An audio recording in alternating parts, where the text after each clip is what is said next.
Deep in the sacred valley of Scotland, the cruel and wicked King Macbeth prepares for the coming onslaught of the White Dragon Lotus Ninja, Malcolm, the true Emperor of Scotland.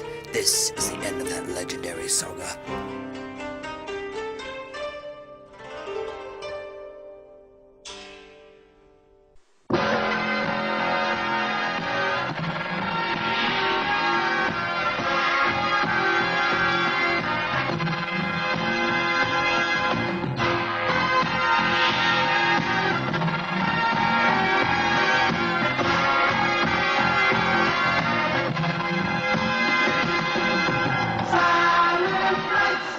Along the coast, no sound is heard. Then a man takes flight, move through the night without a word. As though he wasn't there, and you can't be sure that he wasn't there. That lightly blowing your hair. No, you can't be sure he's there. So listen to me, children, and I'll tell you all the legend of the ninja.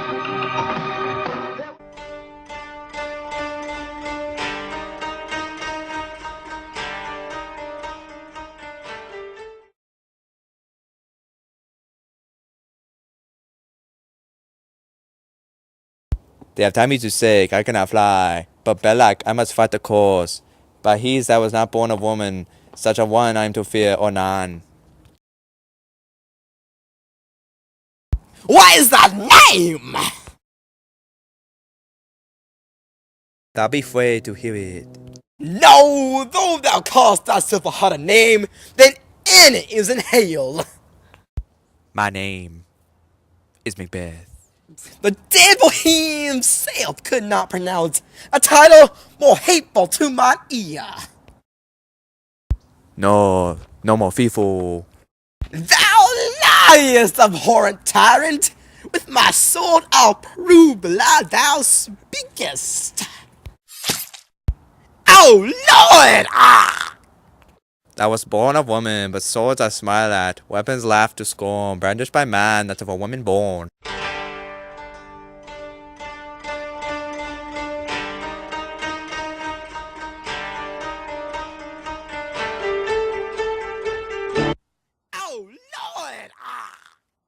What were the noises? Tyrant, show thy face! If thou best slain of no stroke of mine, my wife and children's ghosts will haunt me still! I cannot strike at wretched Kund, whose arms are hired to bear the staves. Either thou, Macbeth, or my sword, with an unbattered edge, I sheath again, undeeded. There thou shouldst be, by this great clatter, one of greatest note. Seems bloated, let me find him, Bulgin, and more I'll beg not!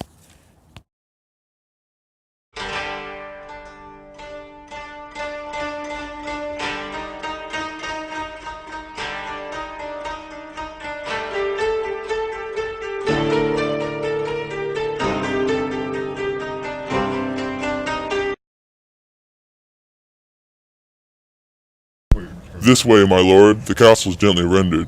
The tyrant's people on both sides do fight. The noble thanes do bravely in the war. The day almost itself professes yours, and little is to do. We have met with foes that strike besides us. Enter, sir, the castle.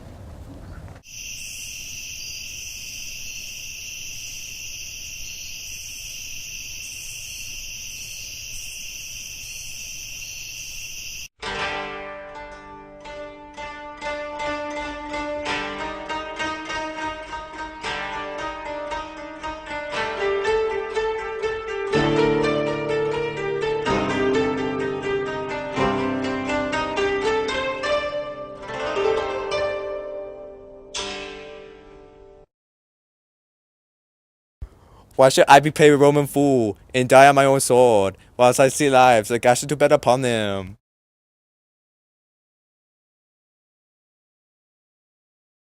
Torn, hellhound!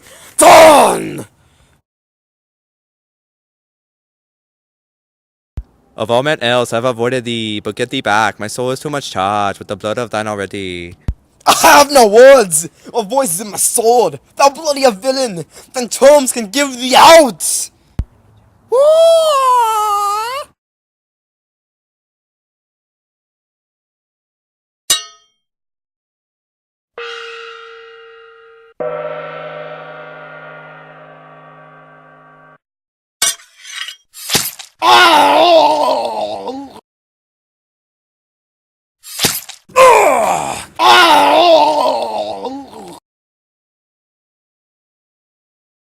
Thou lostest labour, as easy mayest thou the entrenched air, but my keen sword impresses me with the bleed.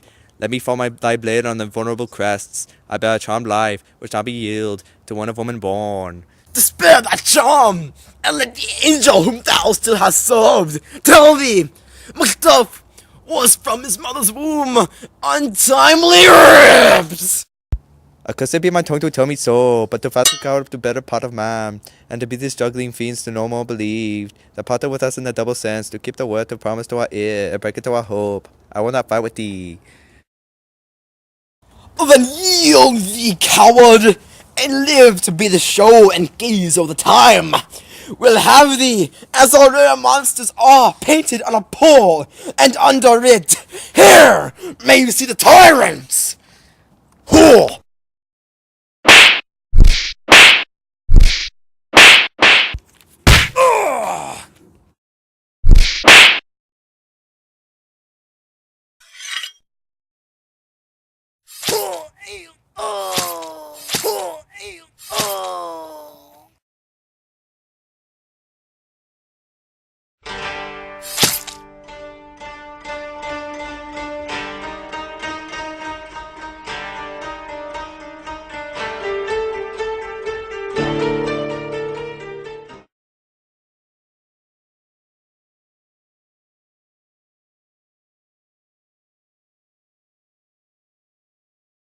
I would the friends we miss were safe arrived. Some must go off, and yet by these I see so great a day as this is cheaply brought. Macduff is missing, and your noble son. You, son, my lord, has paid a soldier's debt. He only lived but till he was a man, to which no sooner had his prowess confirmed in the unshrinking station where he fought but died like a man.